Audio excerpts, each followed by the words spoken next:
So good Shabbos, everyone. This past week, I know all of us, no matter if we're sports fans or not sports fans, no matter if we've ever watched an NBA basketball game or not, I know all of us were somehow impacted by the horrific helicopter crash in the Los Angeles area where 9 innocent people, old and young, were instantly killed. And of course, many of us thought about Kobe Bryant and his daughter and the other innocent people, the other tragic victims of this helicopter crash. And why were we touched so much? Was it just the loss of those 9 innocent people? Of course, that's part of it. None of us like to hear of horrific crashes or accidents. But I think, in particular, losing a person like Kobe Bryant, someone that many of us have seen really grow up, from high school right to the NBA, who became an international superstar, even outside of the NBA, who was known by many of us, no matter how much we followed sports. And Kobe Bryant in particular, I think, because in many ways, he demonstrated how to get the most out of life. He had what he called the Mamba mentality. And this is what he named himself, the Mamba. And it was his attitude to get the most out of every single day, to take advantage of one's blessings, to go out and do more, to continue to challenge oneself, to get the most out of life. We saw it on the court for over 20 years, unfortunately sometimes to the expense of the Houston Rockets. And we saw him win game after game, 5 NBA championships, 11-time All-Star, and all of the accolades that he won as a superstar in the NBA. But more importantly, we saw it off the court, especially after his NBA career. We wrote children's books. He won an Oscar. He got involved, most importantly, in promoting women's sports. It seemed he did the best he could to redeem himself from some major mistakes he had made earlier on in his life. In many ways, he became such an advocate for his own daughter and his 4 daughters, but especially for his daughter Gigi, who was also tragically killed in that helicopter crash. She was a talented basketball star herself. Looked like she would have a future in the WNBA. She was following after her own father. But the most beautiful part about it wasn't just the relationship they had, but the pride that you could see Kobe take in having 4 daughters. He was once asked, "Don't you, Kobe Bryant, wish you had a son?" He said, "No, I wish I had even more daughters." And that's the beautiful hashtag that many of us saw on social media this past week, #GirlsDad.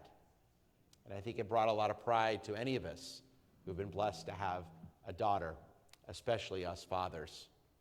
Kobe reminded us on the court what it means to get the most out of life, and off the court as well, how to succeed. And interestingly enough, no matter how big of an NBA star he was, what was talked about most this week wasn't what he did on the court, but what he did off the court, especially for his own daughters.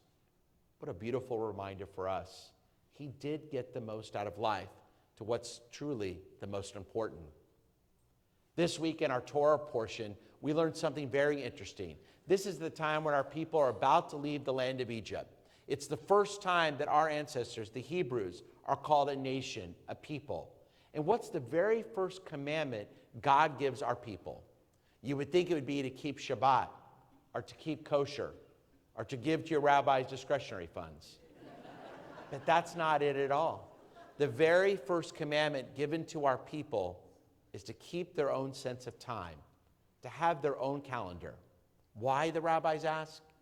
Because when you're a slave, you don't keep your own sense of time. It's not up to you.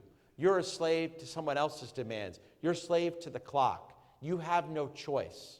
But to be truly free, you have to be able to mark your own sense of time. You have to be able to make decisions on how you spend your time in this world. Thus, that had to be the first commandment the people had to take in order to go from slavery to truly be free. But think about our lives today in 2020. How often are we still slaves to others, to our own demanding schedules, to our smartphones, to the constant bombardment of text messages and cell phones and social media likes? It's interesting in our day and age, it's never been easier to live. There's fast delivery on DoorDash. There's Amazon Prime, which, like all of us, I love. Even that new H-E-B down the street, which I haven't dared go in yet, but I look forward to. Of course, they have instant delivery there. They have a special lanes where you can pull up and get your groceries. But here's the interesting part. With all the conveniences we have in our world today, the expectation to get things done even faster has made us all move even faster, and we've raised the expectations for ourselves. We cut corners just to get there a few minutes quicker. We run red lights just to be at someone's house or destination just a little bit faster. We run ourselves ragged and ragged and ragged. And there's a reason why anxiety rates are through the roof, why heart disease rates, stroke, and all of the tragic causes, all the tragic results of this fast-paced world in which we live in 2020 America. Sometimes it seems that we're all still slaves to our demanding and constantly demanding schedules. Are we truly free? Do we really keep our own sense of time? Do we really make the best of our days? Are we slaves to our jobs? Or are we free at home? Are we slaves to those demanding schedules? Or do we really only create our own sense of time and freedom? Let this horrific loss this past week, the loss of Kobe Bryant and his daughter, and the other 7 victims, remind us that life is too fast. And God forbid we can all experience tragedy in just any moment of our lives. Let it inspire us to go out and make the best of every day. Let it inspire us to have that Mamba mentality. And let us inspire us to keep our own sense of time, to truly be free. Let God's words that he speaks to our people in this week's Torah portion speak to us again. More than ever before, since that time 3,000 years ago, perhaps we today need to hear those words. Are you truly free? Do you keep your own sense of time? Or are we still slaves? Shabbat shalom, everybody.